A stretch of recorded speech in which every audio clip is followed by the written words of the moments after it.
गणेश उमा गणेश, गौरी गणेश उमा गणेश, गौरी गणेश उमा गणेश, गौरी गणेश उमा गणेश, पार्वती नंदन श्री गणेश, पार्वती नंदन श्री गणेश, पार्वती नंदन श्री गणेश, पार्वती नंदन श्री गणेश, शरणं गणेश, शरणं गणेश, शरणं गणेश, शरणं गणेश, शरणं गणेश, शरणं गणेश, शरणं गणेश, शरणं गणेश, शिवनंदन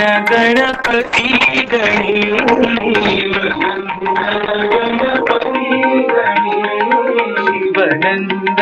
गणपति गणेश, शिवनंदन गणपति गणेश, गौरी गणेश उमा गणेश, गौरी गणेश उमा गणेश, पार्वती नंदन श्री गणेश, पार्वती नंदन श्री गणेश, शरणं गणेश, शरणं गणेश, शरणं गणेश, शरणं गणेश, शिवनंदन गणपति गणेश, शिवनंदन गणपति गणेश, शिवनंदन गणपति गणेश, शिवनंदन गणपति गणेश, गौरी गणेश उमा गणेश।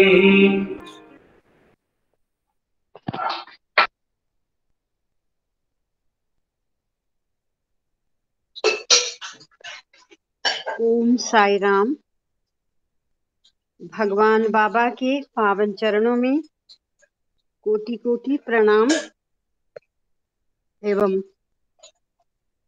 आप सबके हृदयवासी श्री भगवान के चरणों में हमारा नित्य निरंतर नमन। हम अपनी पुनरावृत्ति के लिए जगत गुरु पाठ दोबारा से पढ़ रहे हैं और आज जहां से प्रारंभ करना है इस तरह से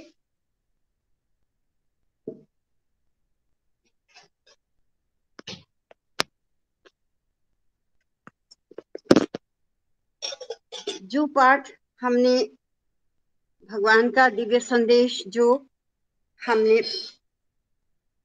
पीछे समझा जाना, दैव प्रीति पाप भीति संघ नीति, कि पहले देवत्व के प्रति प्रीति हो तो पाप भीति परछाई की तरह पीछा करती है। कहने से अभिप्राय जिसका दिव्यत्व के साथ एकाकार हो जाता है, पीछे पीछे चलने वाली पाप भीति उसके ऊपर कोई प्रभाव नहीं डाल सकती। उसमें इतनी अवेयरनेस हो जाती है कि ये मेरे लिए अनुचित है, ये मेरे लिए ठीक नहीं है। और अगर दैव प्रीति और पाप भीति जीवन में अवेयरनेस के रूप में आ जाती है तो संघ नीति स्वतः ही बन जाती है। समाज में कैसे जीना है, सबके साथ कैसे व्यवहार करना है, इत्यादि इत्यादि। एक एक व्यक्ति अगर इस अवेयरनेस के साथ जीता है तो भगवान ने इसीलिए ये मंत्र दिया कि ये समाज, ये संसार राम राज्य से, स्वर्ग से कम नहीं होगा।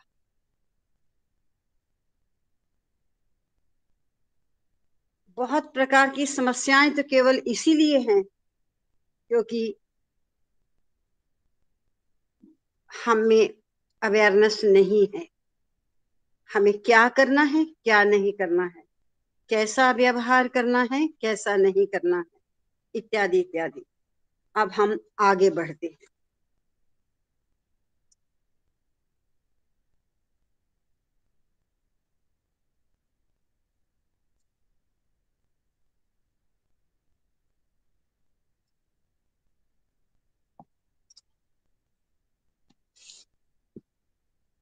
भगवान और समस्त सृष्टि से एकाकार होना ही अंतिम आध्यात्मिक अनुभव है। भगवान और समस्त सृष्टि से एकाकार होना ही अंतिम आध्यात्मिक अनुभव है। ये अंतिम चरम आध्यात्मिक अनुभव ही है कि जब साधक अपने अनुरूप, अपने जिस वातावरण में, जिस परिवेश में, जिस पर्यावरण में वो सांस ले रहा है, जी रहा है, सबके साथ सबके साथ मिलकर जी रहा है, अपना जीवन व्यतीत कर रहा है, उनके साथ उसकी ऐसी स्थिति बनती है कि एकाकार जिसको हम कहें, मैं और ये सब कुछ एक ही है। यही है भगवान और समस्त सृष्टि से एकाकार होना ही अंतिम आध्यात्मिक अनुभव है। साधना के मार्ग में आगे बढ़ते रहने पर पहले संसार के प्रति पहले संसार के प्रति, फिर सृष्टि के प्रति हमारे दृष्टिकोण में क्रमिक परिवर्तन आता जाएगा। जब कोई व्यक्ति कोई साधक साधना में आगे उन्नति करता है, साधना में आगे बढ़ता है, कैसे उसका एटीट्यूड परिवर्तन होता जाता है। पहले संसार के प्रति और फिर सृष्टि के प्रति हमारे दृष्टिकोण में क्रमिक परिवर्तन आता जाएगा। जिस संसार में इतना व्यक्ति खो जाता है कि जिस संसार के बिना और कुछ उसको समझ नहीं आता, जो प्रत्यक्ष दिखाई देता है बस वही उसका सब कुछ है, इसके अतिरिक्त कुछ नहीं। लेकिन धीरे धीरे जो साधना में आगे बढ़ता है, उसके एटीट्यूड में कैसे परिवर्तन आता है, उसकी सोच में कैसे परिवर्तन आता है। पहले संसार के प्रति कि ये संसार चिरस्थायी नहीं है जहां जिसको मैंने अपनाया है, और उसके बाद सृष्टि के प्रति सृष्टिकर्ता ने जो इतना बड़ा सृजन किया है, फिर उसके प्रति भी दृष्टिकोण में धीरे धीरे उसका परिवर्तन आता है।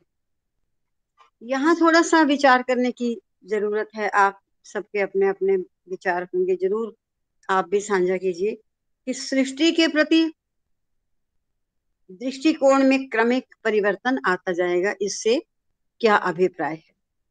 संसार के प्रति उसके दृष्टिकोण में कैसे परिवर्तन आता है,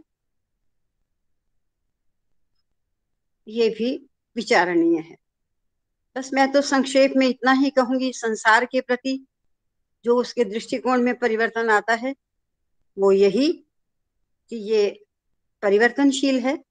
संसार शब्द का अर्थ ही होता है संसरति इति संसारः, जो चलता रहता है निरंतर, चिरस्थायी नहीं है।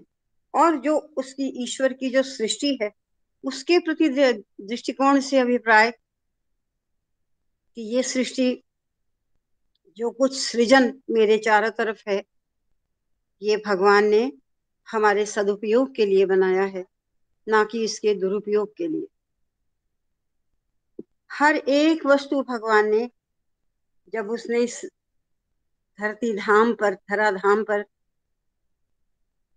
ऐसी उपयुक्त परिस्थितियां बना दी कि जिसमें पेड़ पौधे उग सकते थे, जिसमें फिर आगे इंसान की एग्जिस्टेंस हो सकती है, तभी उसने रचना की।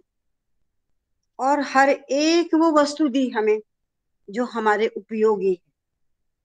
तो सृष्टि के प्रति दृष्टिकोण में से अभिप्राय यही है कि इस सृष्टि में उसका निवास है, उसी का निवास है, इसीलिए इस सृष्टि में जो कुछ भी है उसका मुझे सदुपयोग करना है, ना कि उसका दुरुपयोग। अगर आज की परिस्थितियों में हम इन दो पंक्तियों पर विचार करें तो बिल्कुल स्पष्ट हो जाता है। हमने अभी कुछ टाइम पहले इस त्रासदी को भूला है, झेला है, और हम इसको भूल भी नहीं सकते। केवल भारत ही नहीं, पूरे विश्व स्तर पर एक ऐसा विनाश देखा जिससे इंसान को ये तो समझ आ गया होगा कि शायद कुदरत हमसे रुष्ट है, और कुदरत ने भी ये दिखा दिया कि तुम्हारी शक्ति क्या, तुम मेरी शक्ति को देखो, मैं एक क्षण में क्या से क्या कर सकती हूँ। ये सब कुछ इस तरीके से समझना ही सृष्टि को समझना है, उस अपने सृष्टि के प्रति अपना दृष्टिकोण रखना है। ये मुझे तो इतना ही समझ आया। तो ऐसे हमारे दृष्टिकोण में क्रमिक परिवर्तन आता जाएगा। पहली स्थिति में हम संसार को भगवान की सृष्टि है ऐसा विश्वास करेंगे। जो इस पंक्ति का जहां से शुरू होता है, जो पहली स्थिति कैसी, हम संसार के प्रति हमारा दृष्टिकोण बदलता है। तो वो क्या कि पहली स्थिति में हम संसार को क्या समझे कि भगवान की सृष्टि है, ये भगवान की संरचना है, ये हम ऐसा विश्वास करेंगे। और दूसरी स्थिति में भगवान से ही सृष्टि हुई है, हम ऐसा मानते हैं कि इस सृष्टि को की रचना करने वाला वो स्वयं भगवान है, भगवान से इस सारी सृष्टि की रचना हुई है, हम ऐसा मानते हैं। और तीसरी स्थिति में ये संसार भगवान के सिवा और कुछ नहीं है, हम ऐसा ज्ञान प्राप्त करते हैं। ये तीसरी स्थिति जो साधक की बनती है कि ये जो सारी सृष्टि है ये भगवान का ही स्वरूप है, भगवान का ही प्रकट रूप है, और हम इस तरह से समझते हैं। ये 4-5 पंक्तियां बहुत इंपॉर्टेंट हैं, और भी इस पर चर्चा होनी चाहिए, और हमारा समझने हमें समझ भी होनी चाहिए। आज का थोड़ी देर खत्म करके फिर इसी पर विचार करें। और तीसरी स्थिति में ये संसार भगवान के सिवा कुछ नहीं है ऐसा ज्ञान प्राप्त करते हैं। एकता अनुभव ही सच्चा ज्ञान है, लेकिन वास्तविक ज्ञान है, भिन्न भिन्न नहीं। ये संसार उसका है, ये सृष्टि उसने बनाई है, इत्यादि इत्यादि। मैं इस सृष्टि के कण कण में उसके दर्शन करता हूँ। तीन स्थितियां अलग अलग हो जाती हैं, लेकिन क्या कहा कि एकता अनुभव ही सच्चा ज्ञान है। ये सभी कुछ उसी का ही है, वो ही इसमें है, उसके दर्शन इसमें होते हैं इस सृष्टि में। तो एकता अनुभव ही सच्चा ज्ञान है। सन 1992 जुलाई में स्वामी ने अपने प्रवचन में ज्ञान से तात्पर्य क्या है इस बात का विशदीकरण करते हुए कहा। विशदीकरण, इसको बहुत अधिक एक्सप्लेन करते हुए विशदीकरण करना, तो करते हुए कहा ज्ञान से तात्पर्य क्या है, भौतिक ज्ञान या रासायनिक ज्ञान? नहीं, कदापि नहीं, ना तो भौतिक और ना ही रासायनिक।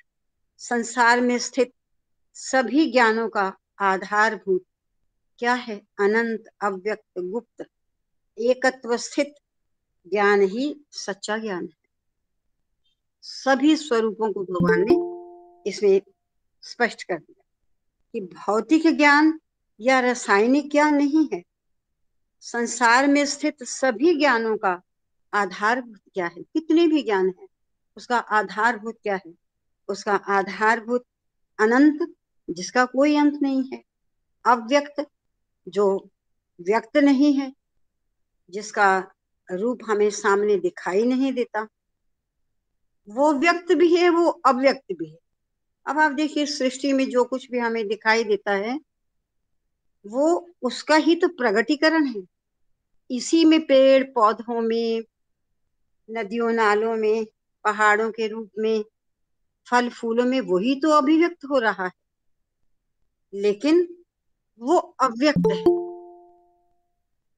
वो व्यक्त भी है, वो व्यक्त हो रहा है, लेकिन इसके पीछे छिपा हुआ वो तत्व अव्यक्त भी है। और एकत्व स्थित ज्ञान ही सच्चा ज्ञान है। एकत्व स्थित। और फिर सच्चा ज्ञान क्या है? एकत्व स्थित ज्ञान, उसके साथ एकत्व, उसके साथ एकाकार होना, उसके साथ तादात्म्य संबंध बनना, कि वो और मैं तो एक ही है, वो एक ही ज्ञान है, मैं भी तो उसी की सृष्टि हूँ, इत्यादि इत्यादि। जैसा हमें समझ में आता है मैं वही आपके साथ शेयर कर रही हूँ। तो एकत्व स्थित ज्ञान ही सच्चा ज्ञान है। अद्वैत दर्शनम ज्ञानम, वह ज्ञान क्या है? अद्वैत दर्शनम, जहां पर द्वैत नहीं है, जहां पर दो नहीं है, वो ही अद्वैत है। और भगवान का स्वरूप अद्वैत है, वो दो नहीं है, वो एक ही है। उसकी सृष्टि किसी भी तरह से हम इसको समझे, उसकी सृष्टि और वो कोई दो नहीं है, उसकी सृष्टि और वो तो एक ही है। तात्पर्य समस्त एक ही है। तात्पर्य समस्त जो कुछ भी हमें दिखाई भी देता है वो एक ही है। इस संसार में दूसरा पदार्थ है ही नहीं। दूसरा पदार्थ इस संसार में कोई नहीं है। इस संसार में भगवान या ब्रह्म या आत्मा, इसके सिवाय कोई दूसरा पदार्थ है ही नहीं। इस संसार में भगवान या ब्रह्म या आत्मा, हम उस सर्वोच्च शक्ति को विभिन्न नामों से पुकारते हैं। भगवान, ब्रह्म, आत्मा। वेदों में भगवान शब्द से कहीं नहीं कहा गया। उस परम सत्ता, उस परम शक्ति के लिए ब्रह्म और आत्मा या परम पुरुष, इन शब्दों से उस भगवान का नाम लिया गया है। वेदों में कहीं भी भगवान, ईश्वर ऐसे शब्द नहीं आएंगे। पर ब्रह्म, परमात्मा इत्यादि, आत्मा। तो क्या कहा कि इस संसार में भगवान या ब्रह्म या आत्मा, इसके सिवाय कोई दूसरा पदार्थ है ही नहीं। अब आप देखिए, यहाँ ही जो साधना के मार्ग में चल पड़ा, ये उसकी साधना का चरम है। तब उसका द्वैत भाव नहीं है कि मैं अलग हूं और जो कुछ मुझे दिखाई दे रहा है वो अलग। ये होता है द्वैत भाव। यहाँ जहां मैं और वो एक ही है, मैं भी उसकी सृष्टि, पेड़ पौधे सब उसकी सृष्टि, सब उसी का है सृजन, मैं और वो एक ही है। बस इस तरह का अगर साधना का हमारा स्तर बन जाता है, हमारी साधना में ऐसी अनुभूति आ जाती है, बस यही वास्तव में हमारी सच्ची पूजा हुई। इस संसार में दूसरा पदार्थ है ही नहीं। इस संसार में भगवान या ब्रह्म या आत्मा, इसके सिवाय कोई दूसरा पदार्थ है ही नहीं। केवल पढ़ने से नहीं, ये हमारी ऐसी अनुभूति का विषय होना चाहिए। और अगर हमारी ऐसी अनुभूति बनती है तो फिर तो बस प्रेम ही प्रेम है और आनंद ही आनंद है, इसके अतिरिक्त और कुछ नहीं है। पीछे सत्यम शिवम सुंदरम के वॉल्यूम से पहले बहुत सी वाहिनियों का, भगवान के द्वारा लिखी हुई वाहिनियों का हमने पाठ किया। तो बहुत सी वाहिनियों में, सब में ही राधा एक ही कॉन्सेप्ट, जिसको बाद में जाके भगवान ने स्पष्ट किया, और वो यही कॉन्सेप्ट था कि ये जो सारी सृष्टि उसकी है। ईशावास्यम इदम सर्वम यत्किंच जगत्याम जगत। इस जगत में जो जगत है, मीन्स ये जो संसार जगत है, इसमें जो भी जड़ चेतन स्वरूप जगत, उसमें ईश्वर का निवास है। प्रश्न होता है हम जैसों का, प्रश्न होता है कि क्या जो तो चेतन है उसमें तो उसका निवास है, तो क्या जो पत्थर, ये सब पहाड़, इसमें भी उसका निवास है? तो पत्थर जड़ है, ये कहाँ है जड़ है? लेकिन सभी वाहिनियों में अंत में आके भगवान ने यही स्पष्ट किया कि हाँ, जो जड़ है उसमें भी वही आत्मा, उसमें भी वही। और वो बात समझ भी आती है कि उस आत्म तत्व की रचना करने वाला वो जो जड़ पदार्थ है उसकी रचना करने वाला भी तो वही है। तो फिर उसके गुण उसमें भी होंगे कि नहीं? जरूर होंगे। बस यही बात है कि इस संसार में भगवान या ब्रह्म या आत्मा इसके सिवा कोई दूसरा नहीं है। ये केवल शब्दों का पढ़ना ना हो, साधक की ऐसी अनुभूति बन जाए। इससे यही चरम स्थिति है जहां तक अपनी साधना में साधक को पहुंचना होता है, ऐसी अनुभूति को पाना होता है। भगवान ने स्वयं भजन में भी एक आत्मा सर्वभूतांतर आत्मा रूप ऐसे करके भजनों में भी इस शब्द का प्रयोग होता है। एक आत्मा सर्वभूतांतर आत्मा, भगवान ने स्वयं कहा है। एक ही आत्मा समस्त प्राणियों में विराजमान अंतरात्मा है। समस्त प्राणी एक ही बस, और वो कुछ भी हो, जड़ चेतन जो भी कुछ है उस सब में उसी का निवास है। इससे यही अभिप्राय है। और ये केवल शब्द ही न बनकर जब साधक की अनुभूति बनते हैं, बस तभी हमारी पूजा साधना परिपूर्णता की ओर आगे बढ़ती है। और आगे अतः भगवान हमसे, अब जब सब कुछ इतना अनुभूति में आ गया कि सब कुछ तो वही है, मैं भी तो उसी का हिस्सा हूं, और वो मेरे हैं। केवल शब्दों से नहीं, अपने अनुभूति के बल पर, अपनी अनुभूति के आधार पर। तो अतः भगवान हमसे अलग नहीं है। इसलिए भगवान को हमसे अलग देखना या अनुभूति प्राप्त करना हो ही नहीं सकता। और भगवान के ही शब्दों में अपने को भगवान से बाहर नहीं देख सकते हैं।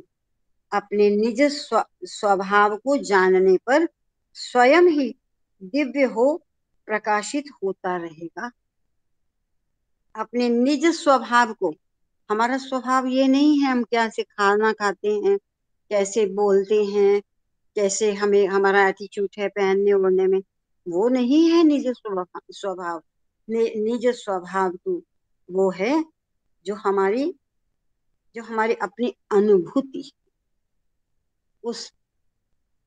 उसका दर्शन करने के लिए, हर एक में उसका दर्शन करने के प्रति हमारी कैसी अनुभूतियां हैं, उसी से अभिप्राय है। भगवान के ही शब्दों में अपने को भगवान से बाहर नहीं देख सकते हैं। अपने निज स्वरूप को जानने पर स्वयं ही दिव्य हो प्रकाशित होता रहेगा। अतः सभी साधनाओं का आंतरिक परमार्थ अपने स्वभाव को जानने योग्य बनाना ही है। हम केवल इतना सा जान पाए हैं अभी तक, मैं शरीर हूं। जो सारा सुबह से रात सोने तक मैं करते हैं, हमने कभी नहीं एक बार भी दिन में पूछा, सोते हुए पूछ लें अपने आप को कि जो सारा दिन मैंने 1001 बार मैं कहा, किसके लिए कहा? अगर जवाब मिल जाता है कि मैंने शरीर के लिए नहीं कहा, वो मैं तो कुछ और ही है, बस फिर तो हमारा काम बन गया। और अन्यथा तो इस शरीर के लिए ही मैं करते हुए हम अपना ऐसे ही जीवन अभी तक व्यतीत करते आ रहे हैं। तो उस मैं को ही पहचानना है, वो मैं है क्या। अभी किसी सत्संग में सुना था या स्वामी के डिस्कोर्स में पढ़ा कि मैं दो तरह की होती है। एक तो मैं वही जिसको पहचानना है, वो ही वास्तविक मैं है, वो ही रियल आई है। और जो दूसरी मैं करते हैं हम, वो सांसारिकता के लिए मैं शब्द का प्रयोग होता है, वो रियल नहीं है। तो वो तो केवल व्यवहार मात्र है। तो फिर भगवान को जानने के लिए किस प्रकार की साधना करनी चाहिए? 29 जुलाई 1988 को स्वामी ने वेद ऋषियों के द्वारा प्रतिपादित 5 प्रकार की साधनाओं के बारे में बताया। भगवान ने सारे रास्ते खोल दिए। जो साधना पसंद आती है वही करो, वैसे करो, लेकिन चरम लक्ष्य तो यही है, उस वह को पहचानना है, उसको जानना कौन है वो जिसके लिए हम मैं का प्रयोग करते हैं। तो ये 5 साधनाएं वेदवती, सत्यवती, निदानवती, स्वरूपात्मक ज्ञान आदि। तो सत्यवती एक साधना है। भगवान ने कहा ये साधना क्या है? दूध की हर बूंद में मक्खन जिस प्रकार छिपा रहता है, उसी प्रकार सर्वत्र और सभी पदार्थों में दैवत्व सूक्ष्म रूप में स्थित होता है। इस बात को बतलाया है। भगवान अंतर्यामी है, सर्वभूतांतरात्मा। इस सत्य को प्रमाणित करने वाला ही सत्यवती साधना का मार्ग है। बहुत स्पष्ट सुंदर रूप में भगवान ने हमें इस सत्यवती साधना के बारे में बता दिया। यही वो परम साधना है। नाम ही, इस साधना का नाम ही सत्यवती है कि हर एक में उसके दर्शन करना, हर एक में अपने उस प्रिय भगवान के दर्शन करना। सत्यवती एक साधना है। और ये साधना क्या है? जैसे अभी दूध है, एक भगोने में हमारे पास दूध है, नहीं पता लगता इस दूध में मक्खन भी है, लेकिन जब इसको प्रोसेस में डालते हैं, दही मथना इत्यादि प्रोसेस में डालते हैं, उसी दूध से मक्खन निकल कर आता है। तो ये जो संसार हमें दिखाई देता है, अभी तो वो सिर्फ ऐसे ही ऊपर ऊपर से, ऊपर की दृष्टि में दिखाई देता है, लेकिन वास्तव में तो इस पूरी संपूर्ण सृष्टि के अंदर क्या छुपा हुआ है, जो साधक उसको देखने वाला बन जाता है, बस वही सत्यवती साधना है। तो सत्यवती एक साधना है। ये साधना क्या है? दूध की हर बूंद में मक्खन जिस प्रकार छिपा रहता है, उसी प्रकार सर्वत्र और सभी पदार्थों में दैवत्व सूक्ष्म रूप में स्थित होता है, इस बात को बतलाया है। और भगवान, और फिर बतलाया है, और ये साधक की अनुभूति होनी चाहिए, होती है ऐसी कि भगवान सर्वांतर्यामी है, सर्वभूतांतरात्मा है। इस सत्य को प्रमाणित करने वाली ही सत्यवती साधना का मार्ग है। स्थूल से सूक्ष्म की ओर बढ़ते चलो तो ऐसी अनुभूति जरूर होती है कि सब में कीट पतंग में, सब में उसी मेरे प्रिय ईश्वर के निवास है। और आगे भगवान किसी एक स्थान पर मौजूद है, ऐसा हमें नहीं समझना चाहिए। भगवान तो हमें समझा रहे हैं, लेकिन हम अपने घर के मंदिर में भी ना बैठकर, बाहर बैठकर उसका नाम लेना, हमारी तो स्थिति अभी वो भी नहीं बनी। फिर अरे हम मंदिर में तो बैठ के हमने कुछ किया नहीं, और बाहर बैठकर कर रहे हैं, जबकि जिस भी स्थल पर बैठे, जिस भी कोने पर बैठे, जहां भी बैठे, सर्वत्र ही तो उसका निवास है। तभी तो कहा ईशावास्यम इदम सर्वम, इस सब कुछ में उस ईश्वर का निवास है। तो भगवान किसी एक स्थान पर मौजूद है, ऐसा हमें समझना नहीं चाहिए। ना ही भगवान किसी प्रकार किसी एक आकार में मौजूद होता है। इस साधना का उद्देश्य इस बात को प्रमाणित करना है कि भगवान सभी लोगों में मौजूद है। इसी विश्वास के साथ हमें कर्म करना चाहिए, फिर कोई गलती भी नहीं होगी। सब में वही है और वो देख रहा है, सब में वही है।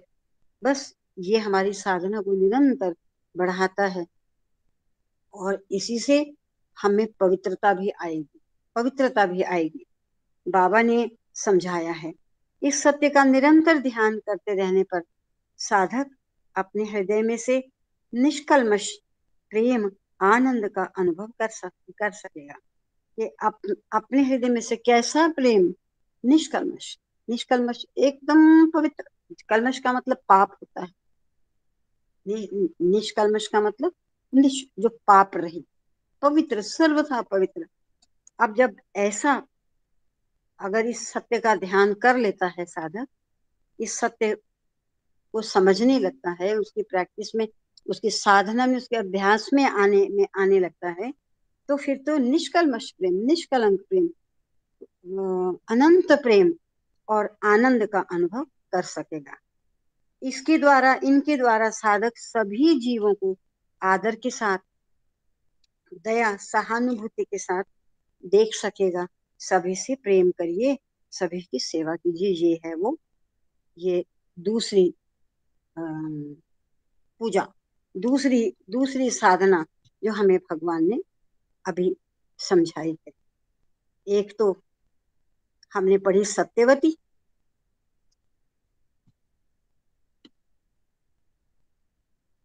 और ये सत्यवती साधना का मार्ग है। उसी सत्य के सब में दर्शन करना, लेकिन केवल कहने से मैं वो वही बात नहीं, हमारे अनुभूति में आए वो दर्शन। इस सब में वही तो है, वही तो विराजमान है।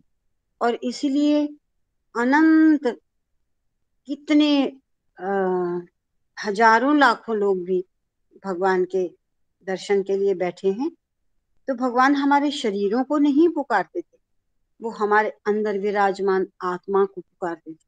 और इसीलिए वो प्रेम स्वरूप लारा, दिव्यात्मा स्वरूप लारा, इस तरह के शब्दों से हमें वो पुकारते थे। इसीलिए वो उस दिव्य आत्मा को ही संबोधन करके भगवान बोलते थे, क्योंकि वो तो भगवान है। भगवान की दृष्टि बाह्य नहीं, सांसारिक नहीं हो सकती। भगवान तो केवल भगवान के साथ ही, क्योंकि उसको पता है ये इतना अनंत सृष्टि ये मेरी ही, ये मेरी अपनी ही सृष्टि। और उसी को वो दिव्यात्मा स्वरूप लारा कहकर संबोधित करते हैं। तो बाबा ने समझाया, इस सत्य का निरंतर ध्यान करने पर साधक अपने हृदय में से निष्कल्मश प्रेम आनंद का अनुभव कर सकेगा। इसके द्वारा साधक सभी जीवों को आदर के साथ दया, जब यही समझ में आ जाए कि जो ईश्वर मुझ में है वही इसमें है, फिर लड़ाई का सी, फिर तो प्रेम ही प्रेम है। तो दया सहानुभूति के साथ देख सकेगा। सभी से प्रेम करिए, सभी की सेवा कीजिए, यही उसके जीवन की अंतर्वाहिनी होगी। भगवान ने सबकी से हमें तो छोटे छोटे मंत्र दे दिए उन्होंने, लेकिन उन मंत्रों के गहन मीनिंग तो ये, सबकी सेवा सबसे प्रेम कह दिया उन्होंने, हमें हमें कितना समझ में आया, लेकिन ये है उसका मतलब, सब में उस अनंत ईश्वर के दर्शन करना। क्योंकि जब तक उसके ईश्वरत्व के दर्शन नहीं, तब तक सेवा कैसी, सेवा किसकी, फिर तो बाह्य रूप से केवल शरीर की सेवा होगी। तो यही उसके जीवन की अंतर्वाहिनी होगी। निष्कर्म कर्म, निष्काम कर्म या निस्वार्थ सेवा चित्त शुद्धि प्रदान करने के साथ साथ आध्यात्मिक ज्ञान को भी प्रदान करती है। निष्काम कर्म या निस्वार्थ सेवा चित्त शुद्धि प्रदान करने, निष्काम सेवा से, निष्काम प्रेम से चित्त शुद्धि तो होगी ही होगी, और चित्त शुद्धि के साथ साथ आध्यात्मिक ज्ञान को भी प्रदान करती है। जब तक, देखिए ये तो प्रथम सीढ़ी है आध्यात्मिकता की, जब तक चित्त की शुद्धि नहीं तब तक आध्यात्मिक मार्ग में कोई प्रोग्रेस। सबसे पहला काम तो अपने चित्त की शुद्धि करना, बस उसके बाद कहीं आध्यात्मिक मार्ग की हो और हम आगे बढ़ते हैं। अंगवती आगे दूसरा, अंगवती साधना के बारे में भगवान ने निम्न प्रकार से बतलाया है। ये संसार पंचभूतों से निर्मित है, सभी जानते हैं, क्षिति जल पावक गगन समीरा, जल पृथ्वी इत्यादि ये सब। तो भगवान इन पांचों तत्वों में एक एक रूप धारण कर एक एक अंश में उपस्थित रहते हैं। ये अंगवती, पांच अंग हो गए ना, आकाश वायु जल अग्नि पृथ्वी, पांच महाभूत हैं। पांच महाभूतों में वो निवास करता है भिन्न भिन्न रूप से। ऐसी साधक की साधना है कि पांच महाभूतों में वो पांच प्रकार से, पांच विभिन्न रूपों में वो विराजमान है। आकाश नामक प्रकृति शक्ति के अंतर्गत ओंकार नामक शब्द रूप से स्थित। ये जो शब्द है ना, शब्द का जो गुण है, शब्द आकाश में ही निवास करता है। और कौन सी इंद्रिया इसके लिए आकाश की, श्रवण इंद्रिया, सुनना। सुनना किससे, हम शब्द से सुनते हैं, और जो शब्द है वो आकाश में, वो आकाश का गुण शब्द है। पांच महाभूतों के अलग अलग इस तरह से पहचान होती है। और देखिए हमारे यहाँ शास्त्रों में शब्द को अक्षर भी कहा है, अक्षर। और अक्षर शब्द का मतलब है न क्षरति इति अक्षरः, जो कभी नष्ट नहीं होता वो अक्षर है। तो ये जो शब्द है इसीलिए ये अक्षर है, और इसीलिए इसी अक्षर को नाद ब्रह्म भी कहा है। ये वैसा नाद है जिसका स्थान ब्रह्म है। और नाद ब्रह्म पे उपनिषदों में खूब विशद रूप से हमें वर्णन भी मिलता है। तो ये है शब्द की महत्ता।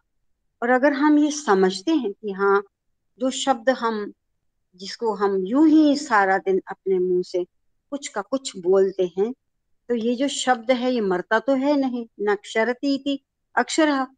तो ये शब्द क्या है, ये आकाश में वायुमंडल नहीं कहूंगी, आकाश में ये घूमता रहता है, घूमता रहता है। और इसीलिए हम इसका अनुभव ही कर सकते हैं। हम एक ऐसे शांत स्थल में अगर हम जाते हैं, जैसे हम मंदिर में जाते हैं, क्योंकि मंदिर में जो भी कोई आता है पवित्र भावना के साथ आता है, शोर इत्यादि नहीं होता, तो वहां हमारा मन शांत होने लगता है। क्योंकि वहां पवित्रता के जो शब्द हैं वही चारों तरफ, ओम नमः शिवाय कोई बोल रहा है, ओम श्री साई राम इत्यादि जो भी बोल रहे हैं, ये पवित्र शब्द उस वायुमंडल में घूम रहे हैं। इसीलिए हमें वहां शांति की अनुभूति होती है। इसीलिए हमारे बुजुर्गों ने इस बात को कहा है कि अपने ये जो मुंह है ना, हमारे माता जी वगैरह ऐसे ही बोला करते थे कि ये जो मुंह है ना, इनमें इसमें सरस्वती बैठी होती है, इसलिए जब कभी बोलो सार्थक बोलो। कभी ना जाने कौन सा नेगेटिव शब्द निकल आए और वो कहीं साकार रूप में धारण कर ले, नुकसान होता है उसमें। ये है शब्द की महत्ता। तो और शब्द आकाश, आकाश में उसका स्थान, आकाश में है। एक तो ये पूजा, और दूसरा भगवान इन 5 तत्वों में एक एक रूप धारण कर एक एक अंश में उपस्थित रहते हैं। आकाश का गुण हो गया शब्द, और आकाश नामक प्रकृति शक्ति के अंतर्गत ओंकार नामक शब्द रूप में स्थित है। और आकाश नामक जो प्रकृति शक्ति के अंतर्गत, इसको प्रकृति शक्ति ही कहा, तो ओंकार नामक शब्द रूप में स्थित है। ऐसे ऐसे कहा जाता है ना, कहा किया जाता है। सृष्टि क्रम ऐसे ही हुआ, सभी उपनिषदों में इसका वर्णन मिलता है कि केवल एक ही ध्वनि हुई पहले, और वो ओंकारम की ध्वनि है। एक ही ध्वनि हुई, ओंकार की ध्वनि है। और उस ओंकार की ध्वनि से आकाश वायु जल अग्नि पृथ्वी ये सब 5 महाभूत पहले पहले प्रकट हो गए। तो ये जो शब्द है ओंकार का, ये आकाश तत्व में घूमता ही रहता है, निरंतर आकाश तत्व में ये घूमता ही रहता है। और इसीलिए ओंकार, गहरे लंबे श्वासों के साथ जब हम बात करते हैं कि हम ओंकार का जप करें, तो हमारी चेतना भी उसी में मिलती है। और ये भी एक साधना है। और दूसरा, हवा में भगवान प्राण स्वरूप धारण कर स्थित है, हवा में। और अग्नि में जागरूकता शक्ति के रूप में है भगवान। और जल में प्रजाशक्ति के रूप में है, प्रजाशक्ति, जल में प्रजाशक्ति के रूप में है। और पृथ्वी में प्रजाशक्ति से मुझे तो इतना ही समझ में आया कि जल से ही जीवन मिलता है सबको। और पृथ्वी में चेतना शक्ति या जीवन धारण करने की शक्ति के रूप में रहते हैं। अब धरती माता हुई तो वो गुण प्राप्त है, जो कुछ बीज डालते हैं वही वो हमारे लिए उपजा देती है। तो चेतना जीवन धारण करने की शक्ति के रूप में रहती है। साधक अंगवती साधना के अंतर्गत इन 5 तत्वों को भगवान की ही अभिव्यक्तिकरण मानकर पूजा करता है। ये अंगवती पूजा है, जिसमें 5 तत्वों के विभिन्न विभिन्न रूप से वो पूजा करता है, चाहे वो आकाश की करे या पृथ्वी की करे या जल की करे। आप देखिए कि जो ऋग्वेद है, तो ऋग्वेद में वैदिक काल में कोई ईश्वर की कल्पना नहीं थी। वैदिक काल में तो उस समय जो हमारे वैदिक ऋषि थे, वो इन्हीं प्राकृतिक शक्तियों की ही पूजा करते थे। और इसीलिए मरुत सूक्त, हवा की पूजा, मरुत सूक्त, पृथ्वी सूक्त इत्यादि इत्यादि, इसी आकाश, ये सभी ऐसे जो प्रार्थनाएं हैं, सूक्त का मतलब होता है स्तवन, प्रशंसा में कहे गए शब्द। तो इन शक्तियों के ही लिए प्रशंसा में कहे गए वो सारे सूक्त हैं ऋग्वेद में। तो इन पहले जो ऋषि थे वो इन्हीं शक्तियों की पूजा ही करते थे। अब हम आगे बढ़ते हैं। अब साधक प्रकृति माता को गौरवान्वित करना जीवन का विधान मान सर्वत्र उस दिव्य सन्निधि का अनुभव करता है। अब यह साधक जब ये तो सभी आकाश वायु जल अग्नि पृथ्वी इनकी जब पूजा करता है, तो साधक प्रकृति माता को गौरवान्वित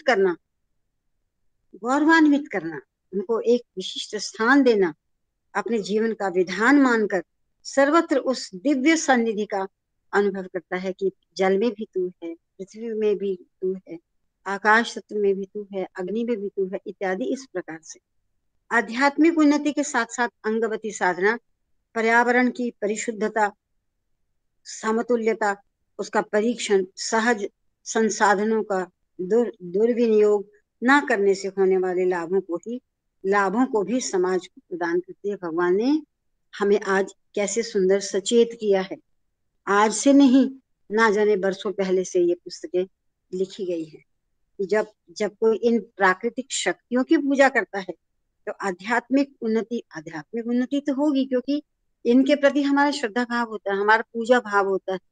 ये पृथ्वी तत्व की पूजा, आदर भाव होता है कि तू मेरे लिए, अब तभी तो वेदों में पृथ्वी सूक्त, भू सूक्त मिलते हैं। हे माँ, तू मेरे लिए कितना उपजाती है, तेरा मैं धन्यवाद करता हूँ, इत्यादि इत्यादि, ऐसे ही सूक्त हैं सभी। तो पृथ्वी, तो आध्यात्मिक उन्नति के साथ साथ अंगवती साधना हमें क्या सिखाएगी? जब हम पृथ्वी की पूजा करेंगे, आकाश तत्व की, वायु तत्व की, इत्यादि अग्नि तत्व की, तो पर्यावरण की परिशुद्धता, भगवान ने कहा इसका तो एक सामाजिक कंट्रीब्यूशन भी होगा। अगर हम इस पूजा को करते हैं तो पर्यावरण की परिशुद्धता, समतुल्यता, ये सभी समान है, ये सभी शक्तियां समान है, और उसका परीक्षण और सहज संसाधनों का दुर्विनियोग ना करने से होने वाले लाभों को भी। और फिर जब इंसान को समझ में आएगा इन पांचों तत्वों की पूजा करते करते कि ये तो मेरे देव हैं, तो अपने देवता का दुरुपयोग कोई नहीं करेगा, अपने देवता का दुरुपयोग कोई नहीं करेगा। देखिए भगवान ने कितना गहन छिपा हुआ हमें आज भक्ति का मार्ग दिया है अंगवती पूजा के द्वारा।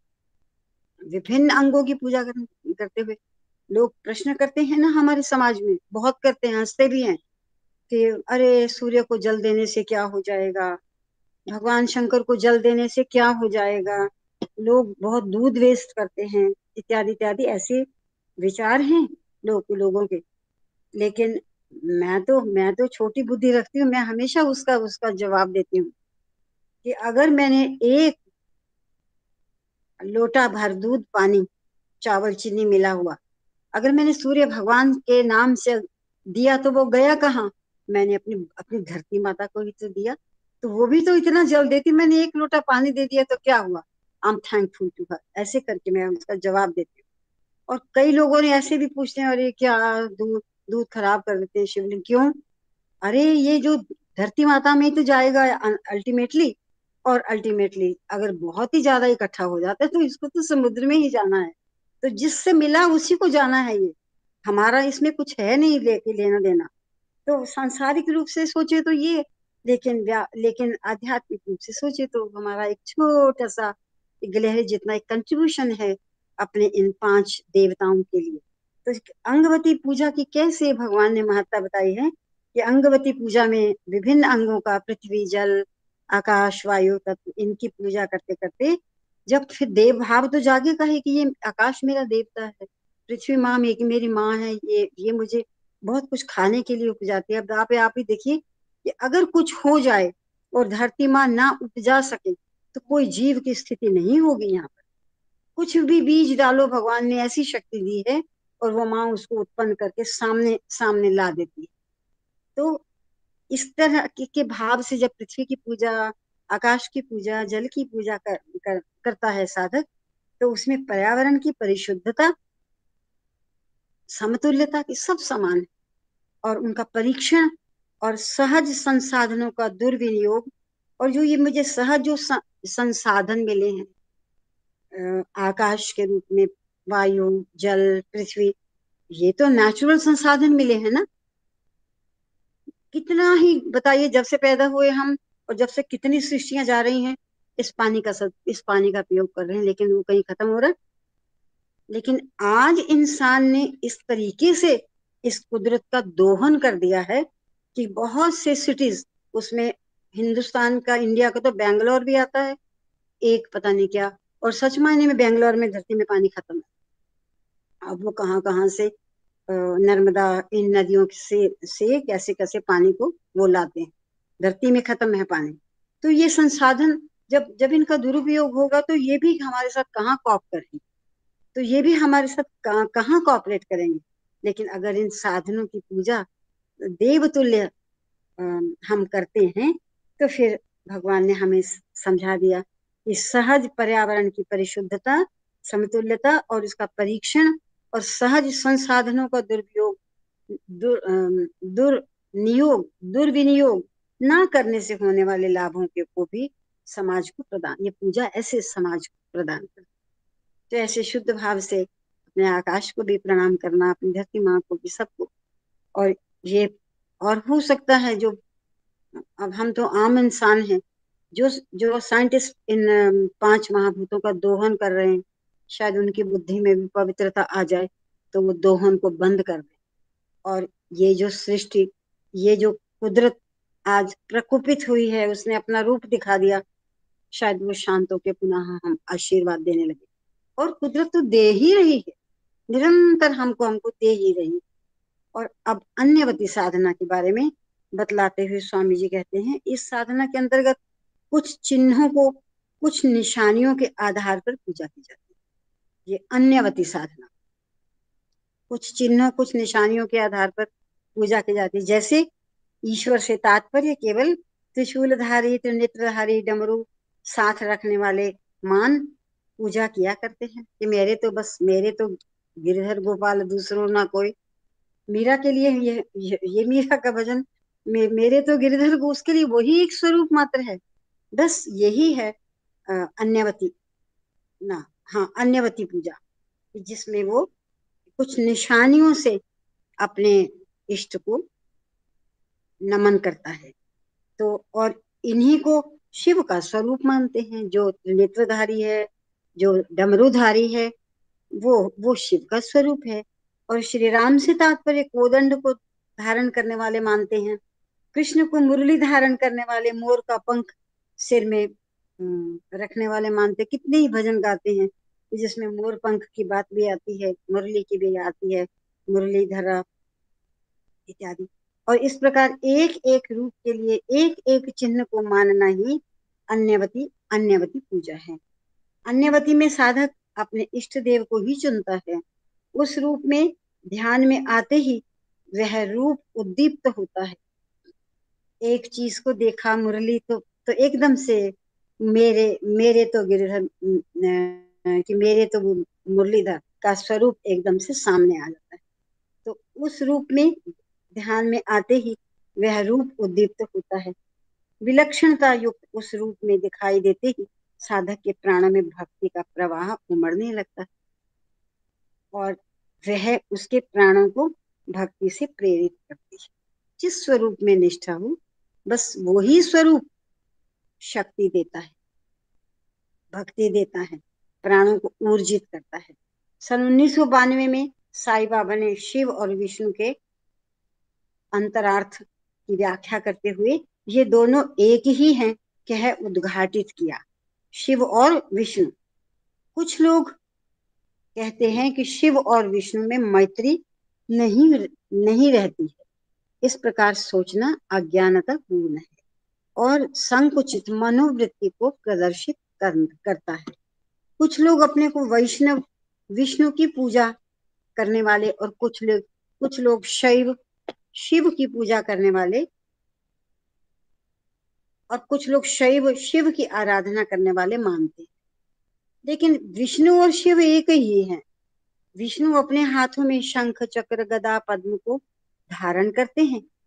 शंख किसका प्रतीक है? शंख ध्वनि का प्रतीक है। और चक्र समय का प्रतीक है। गदा शक्ति का प्रतीक है और कमल हृदय का प्रतीक है। वे शब्द, समय, ईश्वरीय शक्ति और सभी प्राणियों के हृदय के वासी हैं। सभी प्राणियों के हृदय के स्वामी हैं। इसी प्रकार शिव अपने हाथ में डमरू और त्रिशूल को धारण करते हैं, जो ध्वनि और तीनों कालों भूत वर्तमान भविष्य को बतलाते हैं। अतः दोनों एक ही हैं, केवल नाम और आकार अलग अलग है। कैसे भगवान ने हमें, भगवान शिव अपने हाथ में डमरू त्रिशूल लेते हैं, भगवान कृष्ण के हाथ में मुरली, वो मुरलीधर कहे जाते हैं, विष्णु शंख और गदा इत्यादि लेते हैं। भगवान ने एक एक चिन्ह को कैसे उनके हमें समझाया है, एक एक चिन्ह से अभिप्राय क्या है, सबका संबंध तो हमारे साथ ही है। तो बाबा के अनुसार निदानवती, आजकल ज्यादातर लोग जो ये आखिर में बताया निदानवती पूजा, तो बाबा के अनुसार निदानवती आजकल ज्यादातर लोगों के द्वारा की जाने वाली साधना है। अब ये निदानवती क्या, इसके अंतर्गत भक्ति के नौ नौ विध आते हैं, 9 प्रकार निदानवती। पहला भागवत पुराण में बिल्कुल स्पष्ट रूप से ये नवधा भक्ति जिसको कहा है, इसका वर्णन आता है। श्रवणम, भगवान की कथा को सुनना, कीर्तनम, उनका गुणगान करना, कीर्तनम का मतलब गुणगान करना, और विष्णु स्मरणम, उनका ध्यान करना, और पाद सेवनम, चरणों की आराधना करना, वंदनम, प्रणाम करना, अर्चनम, अनुष्ठान द्वारा पूजा करना। जैसे हमारे यहाँ कर्मकांड है, पंचोपचार पूजा भी होती है, षोडशोपचार भी होती है, 32 प्रकार से भी होती है। अपने भगवान के लिए ऐसी भावना, ऐसी श्रद्धा, एक एक चीज को लेकर साधक बैठता है, मैं ये समर्पित करता हूँ, ये समर्पित करता हूँ, और उस भाव से ही भगवान को नैवेद्य देना। फिर उसके बाद वो आता है कर्मकांड में बीच बीच में पानीयम समर्पयामि, जब भगवान नैवेद्यांते पानीयम समर्पयामि, जब भगवान को नैवेद्य अर्पण करते बीच में ऐसे एक भाव उमड़ता कि मैंने हम भी तो देखें, कुछ खाते हैं तो फिर पानी की इच्छा होती, भगवान को भी कुछ खिलाया तो उनको भगवान को जल समर्पित। तो इस तरह से वंदनम, प्रणाम करना, अर्चनम, अनुष्ठान के द्वारा पूजा करना, और दास्यम, और बाद में सेवक का भाव, सेवक का कार्य करना, सख्यम, भगवान के साथ मैत्री भाव, मित्रता, और आत्मनिवेदनम, अपने आप को बस समर्पित कर देना, शरणागति। निदान नामक शब्द का अर्थ बछड़े को बांधने वाली रस्सी से है। निदान शब्द भगवान ने कहा कि बछड़े को बांधने वाली रस्सी से। भक्ति वह रस्सी है जो भक्त को भगवान से बांध देती है। आसान है ये, इसीलिए अपने ठाकुर की पूजा करना, अपने इष्ट की पूजा करना, अच्छा अच्छा भोग लगाना, नैवेद्य खिलाना, भगवान के लिए समर्पित करना, उनको वस्त्र समर्पित करना, ये सारा कुछ ये भी पवित्रता लाता है। तो भक्ति वह रस्सी है जो भक्त को भगवान से बांध देती है। निदानवती में साधक भक्त ऊपर बताई 9 विधियों का अभ्यास अनुशासन पूर्वक करते हुए स्वयं को भगवान से बांध देता है, ये भी तो एक तरीका है। और अंततः पूर्ण शरणागति को करने पर वह भगवान से अपने पृथकत्व को खो देता है कि मैं तुमसे पृथक नहीं हूँ। और अंत में इस भक्ति का भी जो अंतिम उद्देश्य है वो यही है कि मैं और तू एक ही है। और फिर आगे स्वरूपात्मक भक्ति के बारे में कहा, स्वरूपात्मक भक्ति के बारे में कहा, स्वरूपात्मक ज्ञान नामक साधना आत्म विचारणा की पद्धति है, अपना आत्म विचारणा की। इसके द्वारा हम अपने निज तत्व को जान सकते हैं। मैं हूँ कौन, मेरा स्वरूप वास्तव में क्या है, क्या शरीर ही मेरा स्वरूप है, इत्यादि इत्यादि प्रकार से भगवान ने इसके बारे में नीचे लिखी पद्धति के द्वारा वर्णन किया है। अभी तो ये समय भी हो गया, 5 मिनट है।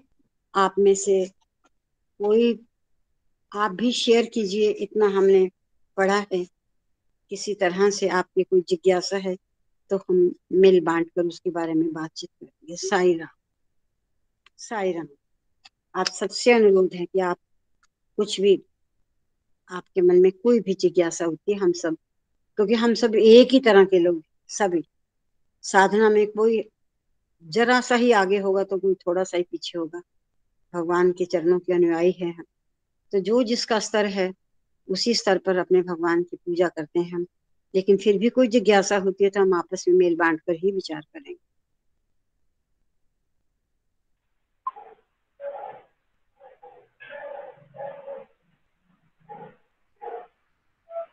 साई राम साई राम।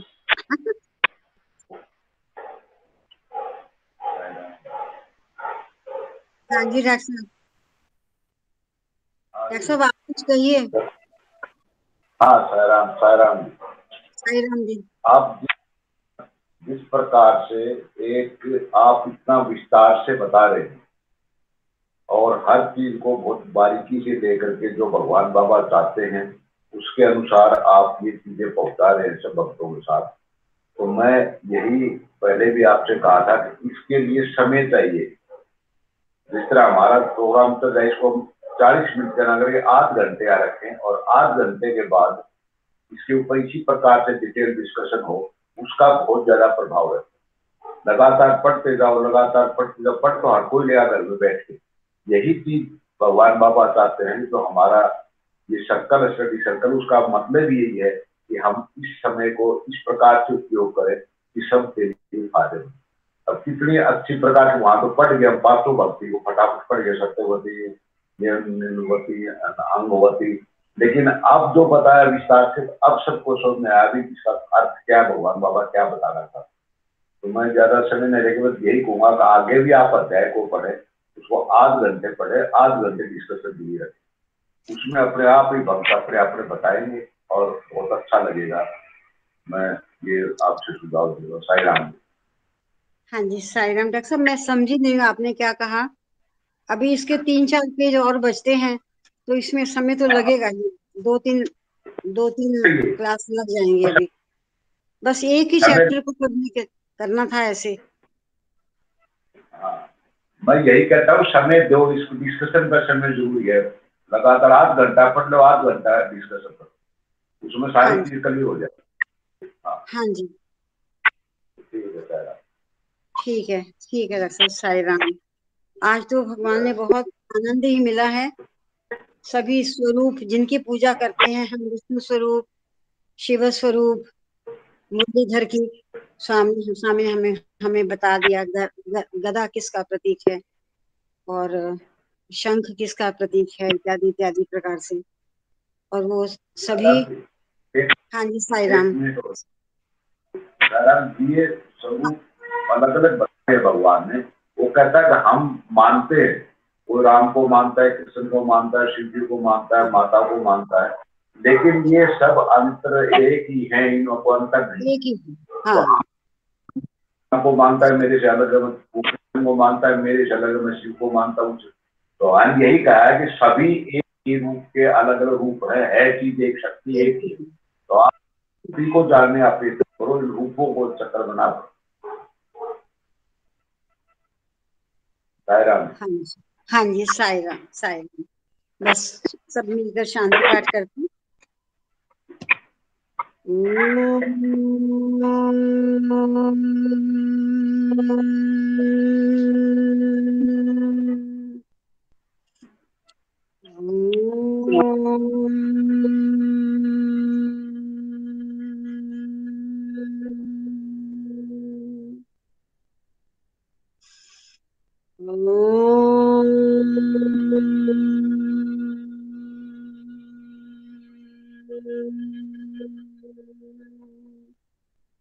समस्त लोकाः सुखिनो भवन्तु, समस्त लोकाः सुखिनो भवन्तु, समस्त लोकाः सुखिनो भवन्तु। ओम शांति शांति शांति। जय बोलो भगवान श्री सत्य साई बाबा जी की जय। ओम शांति। आप सबको सादर से प्रेम साई राम। साई राम जी, साई राम सबको, साई राम सबको सब प्रेम सादर साई राम।